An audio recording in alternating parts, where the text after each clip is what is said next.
안녕하세요 여러분, 탈 것을 리뷰한 남자 동아입니다.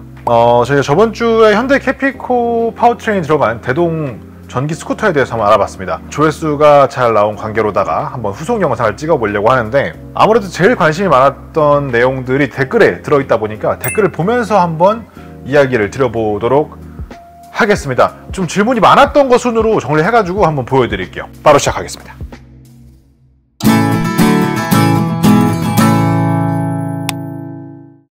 첫 번째로 현대 캐피코 파워트레인 들어간 제품이 이 대동만 있는 거는 아니에요. 실제로 다른 제품도 있었고 그 내용들도 있었는데 그거 한번 짚고 넘어가겠습니다. 실제로 지금 있는 모델은 총 4가지입니다. 이제 KR에서 하나 나오고, 대동에서 하나, DNA에서 하나, E3 모빌리티에서 하나, 이렇게 총 4대가 나와 있는데, 하나씩 살짝만 보자면, 일단 현재 실제 출시된 모델은 이 KR 모터스의 이루션 이런 모델은 출시가 됐어요. 작년도에 출시가 됐고 판매도 이루어졌고요. 안에 들어간 파워트레인은 저번주에 소개시켜드렸던 GS100과 동일한 파워트레인입니다. 그래서 9.6kW의 파워를 내고 최고속은 98km로 되어 있어요. 배터리도 똑같이 에너지 솔루션 동일한 배터리가 들어가 있고요. 가격이 이제 330만원대로 판매가 됐었습니다. 차대 충전 가능하고, 스마트키 똑같이 지원하고, TFT 계기판 지원합니다. BSS 시스템 동일하게 제공을 하고 있는 모델이고요. 어쨌든 제일 중요한 건 이 시리즈 중에서 사실상 유일하게 출시되어 있다. 아마도 올해도 B2C를 구매할 수 있을 것이다 라는 게 중요한 포인트일 것 같아요. 다음으로 E3 모빌리티의 듀스 7, 요것도 아직 출시가 되긴 됐는데 이것도 아마 B2B만 판매했을 겁니다. B2C 판매 안 하고 B2B로만 공급 계획을 가지고 있는 회사로 알고 있어요. 이게 어떻게 보면 컨셉상 지금 대동 모빌리티의 GS100과 비슷한 모델이라고 보시면 될 것 같고, 이것 역시 동일합니다. 파워트레인 똑같고 배터리 똑같고 6.8kW 출력에 96으로 되어 있네요. 얘는 근데 요거 최고속은 조금씩 표기하는 걸 별로 다르기 때문에 사실상 비슷하다고 보시면 될 것 같고, 동일하게 LG 에너지 솔루션 48V 30A 들어갔고요. 동일하게 스마트키 지원하고, TFT 계기판 지원하고, BSS 지원합니다.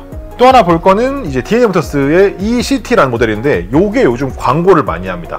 페이스북이나 인스타그램 같은 거 하시는 분들 보시면 저희처럼 이제 그 전동 쪽에 관심 많이 있으신 분들은 광고 뜨는 거 보셨을 거예요. 막 사전 예약한다 막 뜨는데, 들어가 보면 사실 실제 사전 예약은 안 되죠. 아직 출시가 안 된 모델이기 때문에 판매를 언제 할지 정확히는 알 수 없는데, 얘도 동일한 걸 썼는데 얘는 특이한 게 배터리가 다릅니다. 7.2kW 출력이 나온다고 되어 있고 최고속은 90km로 되어 있고요. 삼성셀이 들어갔어요. 얘는 배터리 모양도 조금 다릅니다. 용량은 똑같아요. 48V 30A 2개 들어가 있고, 실제로 DNA 같은 경우에는 작년도 재작년도에 이미 그 환경부에서 지원을 받아가지고 서울에다가 꽤 많은 수의 BSS를 지금 설치를 해놨거든요. 문제는 그동안 바이크를 제대로 못 팔았기 때문에 이 BSS가 어떻게 보면 좀 방치된 경우가 많았었는데, 어쨌든 그거를 활용할 수 있을 걸로 보여요. 지금 조금 유리한 입장에 있는 게 아닌가 싶긴 합니다. 그래서 광고하고 이런 걸로 봐서는 아마도 B2C 판매도 할 것 같은데, B2C로 나온다고 하면은 가격적으로만 메리트가 있으면 디자인도 좀 괜찮은 걸로 봐서는 잘 되지 않을까, 그렇게 조심스럽게 예상을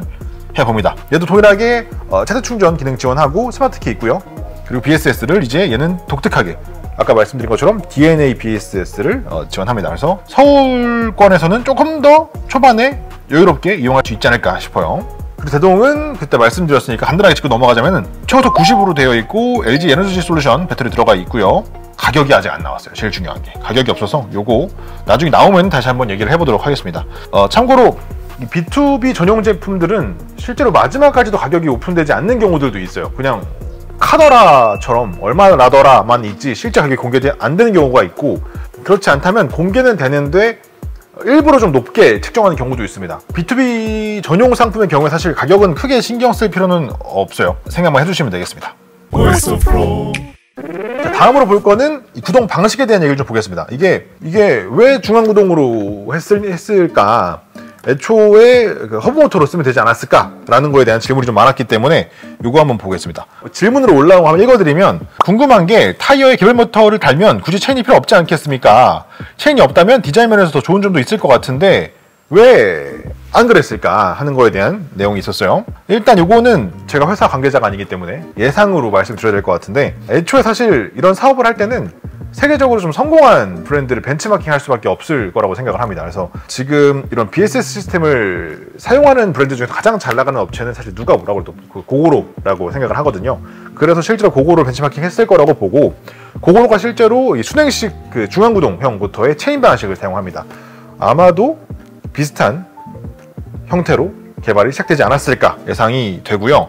스펙상으로도 사실은 비슷해요. 보통 고고로가 이제 스펙상 6.8kW로 표시가 되어 있고, 배터리도 이렇게 두 발 나눠서 하는 형태 96V에 30A 세팅으로 이루어져 있습니다. 그래서 그거랑 비슷한 세팅 때문에 많이 쓰지 않았을까 싶고, 요 체인 방식에 대한 얘기도 좀 있었습니다. 왜 벨트를 안 쓰고 체인을 썼을까? 소음도 더 커지고 저항도 늘어날 텐데 왜 그랬을까? 라는 얘기도 있었는데, 전기 모터에다가는 벨트를 쓰기가 사실은 쉽지 않아요. 출력이 정말 처음부터 강력하게 올라가기 때문에 벨트를 쓰게 되면 이게 끊어지거나 하는 문제들이 있습니다. 그래서 요거를 타개하기 위해서는 사실은 진짜 좀 좋은 벨트를 쓰고 좀 더 정밀하게 설계를 해야 되는데, 그거보다는 체인을 쓰는 게 좀 더 유리한 점이 많지 않았을까 싶어요. 그래서 썼지 않았을까 예상을 해봅니다. 그리고 헛모터 같은 경우에는 이론상으로는 정말 완벽한 모터지만 사실 실제에서는 그렇게 쓰기가 쉽지는 않습니다. 저출력에서는 존재가 적은데 고출력으로 올라갈수록 발열을 잡기도 쉽지가 않고, 높은 출력을 한 번에 내기도 사실 쉽지가 않아요. 이륜차 같은 경우에는 바퀴 쪽에 무게가 쏠리게 되면 승차감도 떨어집니다. 근데 아시겠지만 헛모터 굉장히 무거워요. 스키가 커지면 커질수록 굉장히 무겁기 때문에 그것도 또 하나 이 고출력에서는 잘 쓰지 않는 이유기도 합니다. 그래서 아마도 이 중앙구동에 체인을 사용하지 않았을까 싶습니다. 요와 이어지는 내용이 배터리가 너무 작다라는 내용이었어요.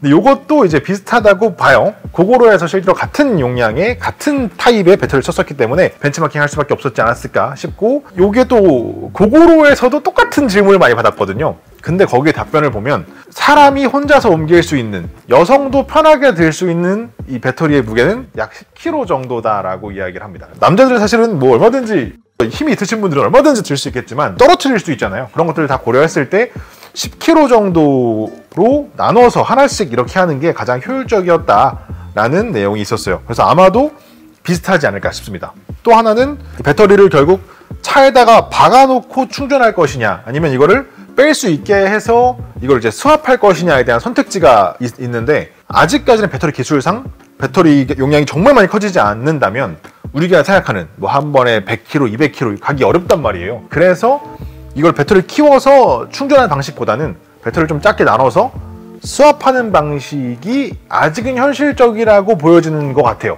그렇다 보니까 지금 정부에서도 이 BSS 시스템에 대한 지원 정책이 좀 있습니다. 그래서 사실은 좀 이쪽으로 가지 않았나 생각이고 추측입니다. 아마도 맞지 않을까요, 이거는?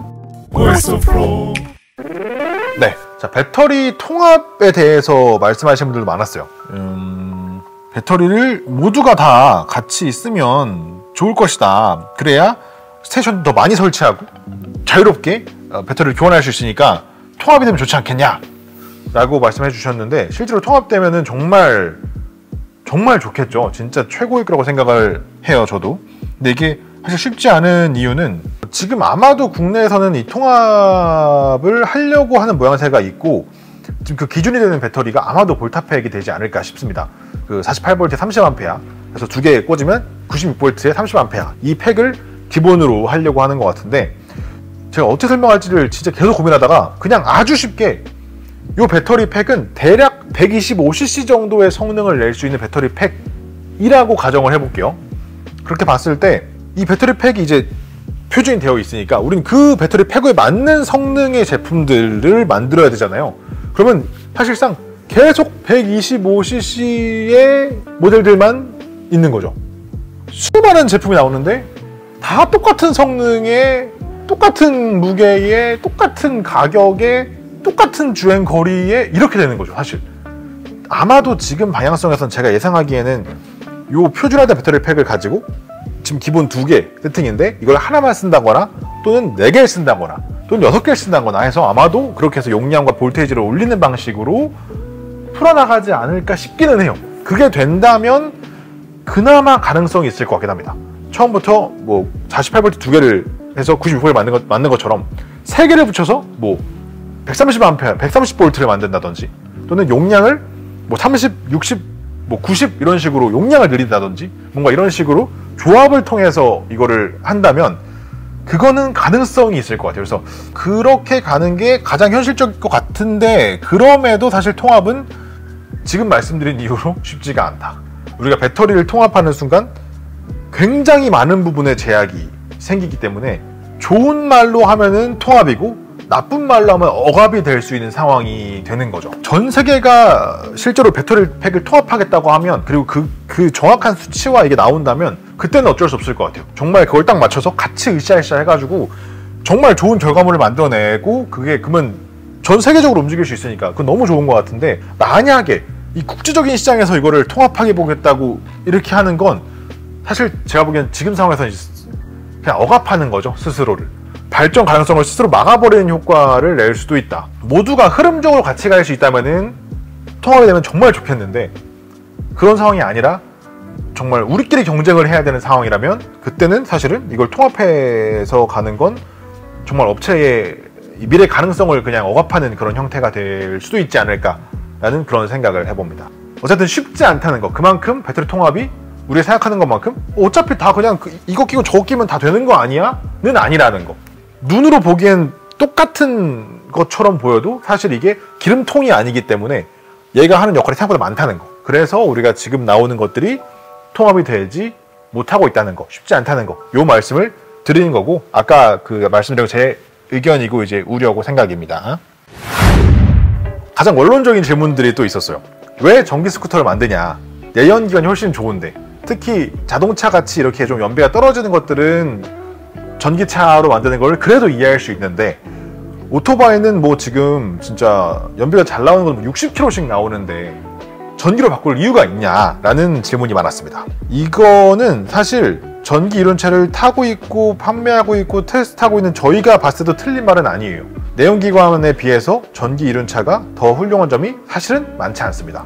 하지만 그럼에도 우리가 전기 이륜차를 계속적으로 탈 수밖에 없고 판매할 수밖에 없는 이유 몇 가지가 있는데, 가장 큰 게 환경적인 요인이겠죠. 결국 나라가 배출해야 하는 탄소량이 한정되어 있다 보니까 그 한정 수량을 채우기 위해서 이 전기 스쿠터를 타야 되는 이유도 있고, 지금 가장 현실적인 이유로는 25년부터 서울에서는 전기 오토바이만 배달업으로 사용이 가능하도록 하겠다라는 내용이 계속 발표가 됐었죠. 이걸 실제로 할지 안 할지 솔직히 잘 모르겠어요. 이거 정말 할 수 있을까? 잘 모르겠는데 매년 똑같은 얘기를 하고 있습니다. 지금 서울 시내 전체 이륜차가 약 45만 8천 대 정도라고 예상을 한다고 합니다. 그 중에서 레저용 또는 개인용을 제외하면 약 23만 4천 대 정도가 배달 전용으로 사용되고 있다고 해요. 2년 안에 23만 대가 전기로 바뀌어야 됩니다. 실제로 내가 배달업을 하고 있고 또는 배달 사무실을 운영하고 있고 이렇게 업으로서 배달을 하고 있다면 전기로 바꿀 수밖에 없는 거예요. 이거는 그런 사람들의 수요는 이미 창출이 되어 있으니까 사실 이걸 만들 수밖에 없는 거죠. 사실 현대캐피코에서 이 파워트레인을 만들고 발표한 지는 생각보다 되게 오래 지났어요. 거의 10년 가까이 된 것 같아요. 정말 오래전부터 이런 기사를 봐왔고 아마도 현대에서는 이걸 기다리고 있지 않았나, 그러다가 지금이라고 생각이 돼서 시작을 하는 게 아닌가, 약간 그런 느낌도 받습니다. 이 전기 스쿠터에 대한 수요가 사실상 확정되어 있기 때문에 그래서 지금 이런 대기업들이 여기 달려들고 있는 게 아닌가, 그런 생각을 해봅니다. 자, 그 다음 소리에 대한 내용이 좀 있었어요. 인공 배기음이 필요하다든지 소리가 없어서 위험하다, 이런 내용도 좀 많았는데 사실 이거에 대해서 할 얘기가 좀 많아요. 이 내용이 이번 영상에만 달린 게 아니라 저희 거의 모든 영상에 달려 있습니다.